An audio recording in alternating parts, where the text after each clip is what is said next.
this verdict that came through on Friday, perhaps surprising, actually, given the amount of publicity that had been surrounding all these human rights applications. Being appealed today, what can we expect to happen in court?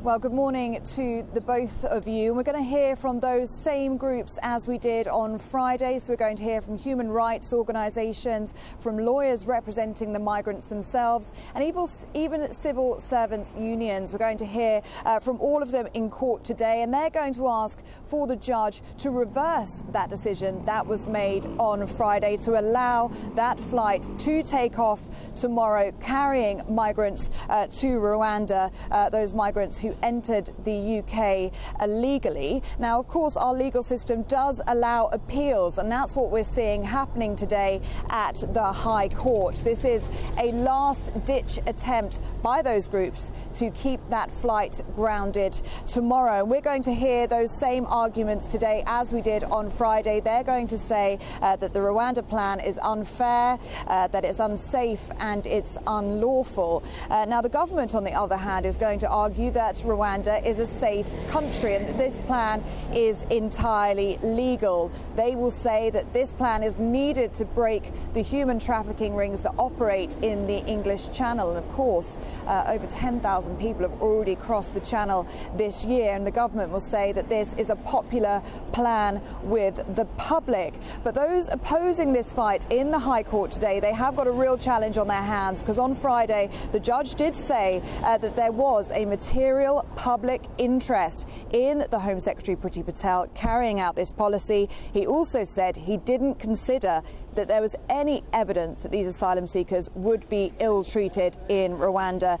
So currently, as it stands, this flight is going ahead tomorrow unless the judge changes his mind, and very, very fast. And Ellie, you're just saying this policy is thought to be popular with the public. Certainly sounds as though not very popular with the future king of the United Kingdom, Prince Charles, in private, expressing concerns about it.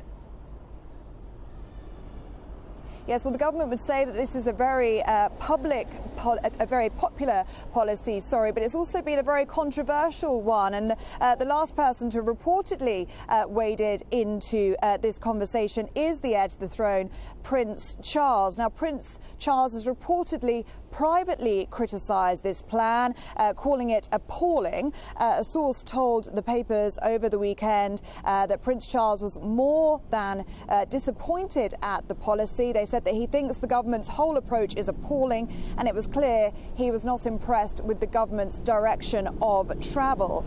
I think it's worth noting that these were private comments. They weren't meant for publication, but of course this isn't the first time that we've heard the heir to the throne speak very vocally on issues that are close to his heart. We've heard him speak about the environment and also climate change conversations as well. But he is due to actually fly into the Rwandan capital, Kigali, later on this month. So it will be very interesting to see if he does make any public comment whilst he's there in the Rwandan capital. But for now, Eamon and Isabel, that flight is taking off tomorrow on Tuesday, unless a judge says otherwise.